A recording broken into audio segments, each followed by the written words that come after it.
نحمدہ ونصلی علی رسولہ الکریم اما بعد۔ سنت نبی اور جدید سائنس، سبق نمبر 7، میل یعنی کھانا۔ یورپی ماہرین کے تجربات، ایکسپیریمنٹ آف یورپین ایکسپرٹس۔ یورپی ماہرین نے پوری امریکی قوم کو کھانے کے اصول اور ضوابط بتائے ہیں۔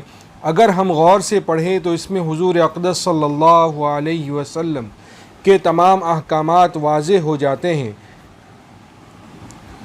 کھانے کے غلط اور صحیح طریقے۔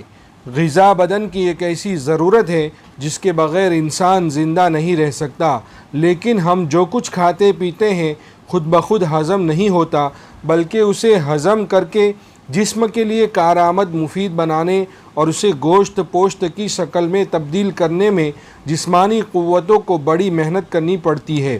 اس لیے غذا جو بدن کی دوست ہے، اگر ضرورت سے زیادہ استعمال کی جائے یا اس کے انتخاب اور ترتیب میں ضروریات بدن کا خیال نہ رکھا جائے تو یہ طاقتوں کو تھکا کر بدن کی دشمن ثابت ہوتی ہے۔ انسان جن امراض میں مبتلا ہوتا ہے ان میں سے اکثر براہ راست یا بالواسطہ کھانے کی زیادتی، بے ترتیبی، بار بار کھانے اور ہضم سے پہلے ہی دوبارہ کھا لینے کا نتیجہ ہوتے ہیں۔ کھانا کس وقت کھانا چاہیے؟ صحت کے لیے کھانے کے اوقات کی پابندی بہت اہمیت رکھتی ہے۔ ہر کھانے کا ایک خاص وقت مقرر ہونا چاہیے۔ اس کے بعد جب تک دوسرے کھانے کا وقت نہ آئے دنیا کی کوئی بڑی سے بڑی نعمت بھی نہیں کھانی چاہیے۔ بہت سے لوگ کھانے کے اوقات کی پابندی نہیں کرتے، کھانے کے دو اوقات کے درمیان بھی کچھ نہ کچھ کھاتے رہتے ہیں۔ غذا کھانے میں یہ امر خصوصیت سے پیش نظر رکھنا چاہیے کہ خواہ غذا کھانا کتنا ہی عمدہ اور طاقت بخش ہو، اگر اس کی مقدار اور کھانے کے اوقات میں اعتدال، میانہ روی ملحوظ نہ رکھا جائے تو جسم کو صرف فائدہ ہی نہیں پہنچتا بلکہ الٹا نقصان اٹھانا پڑتا ہے۔ ہاضمے کی خرابی پیدا ہو کر صحت بگڑنے لگتی ہے اور مختلف بیماریاں پیدا ہو کر جسمانی عمارت کو کھوکھلا کر دیتے ہیں۔ اس طرح کھانا صحت کا باعث بننے کے بجائے زہر ثابت ہوتا ہے۔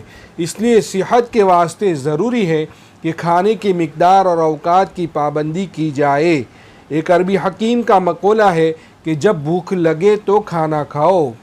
حکیم بقراط کا قول ہے کہ بعض اوقات بے وقت کھانے سے ایسا فساد ہو جاتا ہے جیسا زہر سے۔ جب تک اچھی طرح بھوک نہ لگے ہرگز نہ کھاؤ، اور جب تھوڑی سی بھوک باقی ہو تو کھانا چھوڑ دو۔ انسان کو چاہیے کہ وقت یعنی وقت بے وقت اناپ شناپ کھانے کی بری عادت سے پرہیز کرے۔ اس طرح کھانے سے نہ غذا پورے طور پر ہضم ہوتی ہے اور نہ جزوِ بدن بنتی ہے، بلکہ سچی بھوک ہی قدرت کا ایسا عطیہ ہے کہ اس میں کھائی ہوئی غذا ذرا خوب ہضم ہو کر جزوِ بدن بن جاتی ہے اور ہمیں صحت بخشتی ہے۔ کھانے کے اوقات مقرر ہونے چاہیے۔ وقت بے وقت کھانے سے احتراز کرنا چاہیے۔ سونے سے پہلے کھانا۔ سونے سے پہلے کھانے کی عادت بھی صحت کے لیے نہایت نقصان دہ ہے۔ بستر پر جانے کے وقت کچھ کھا لینے یا شام کا کھانا دیر سے کھانے کا یہ نتیجہ ہوتا ہے کہ سونے کی حالت میں بھی معدہ مسلسل اپنی خدمت میں مصروف رہتا ہے۔ اس کے باوجود سونے کے وقت کھائی ہوئی غذا مکمل طور پر ہضم نہیں ہوتی، آرام سے نیند نہیں آتی، ناگوار سے خواب آتے رہتے ہیں اور صبح آنکھ کھلتی ہے تو بدن میں چستی کی جگہ سستی اور محسوس ہوتی ہے۔ سونے سے پہلے دودھ پینے کے نتائج بھی یہی ہوتے ہیں۔ صحیح اصول یہ ہے کہ سونے سے پہلے معدے کا عمل ختم ہو جانا چاہیے، اور جب ہم آرام کرتے ہوں ہمارے معدے کو بھی مکمل آرام حاصل ہونا چاہیے، ورنہ معدے کی مصروفیت دل، دماغ، اعصاب اور تمام اعضاء کی راحت میں خلل ڈال دیتی ہے اور نیند کا طبیعی مقصد پورا نہیں ہوتا۔ راحت پسند لوگوں کے لیے جو زیادہ جسمانی محنت نہیں کرتے، شام کا کھانا دیر سے کھانے یا سونے سے پہلے کچھ کھا لینے کی عادت خاص طور پر زیادہ نقصان دہ ہے۔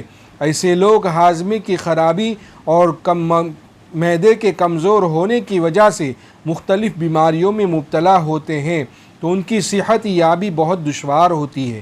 رات کے وقت تمام بدن کے ساتھ ہضم کے اعضاء بھی آرام کرنا چاہتے ہیں، اور اس تھکان کی حالت میں اگر ان کو پھر بوجھل بنا دیا جائے اور رات کے 5-6 گھنٹے بھی انہیں کامل طور پر آرام نہ دیا جائے تو اس کا نتیجہ خرابی ہضم اور ضعف معدہ یعنی معدے کا کمزور ہونے کے سوا اور کچھ نہیں ہوتا۔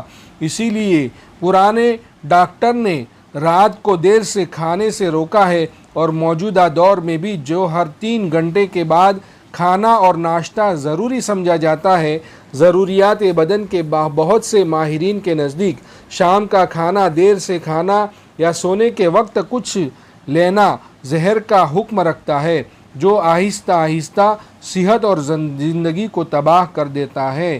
وآخر دعوانا ان الحمد للہ رب العالمین۔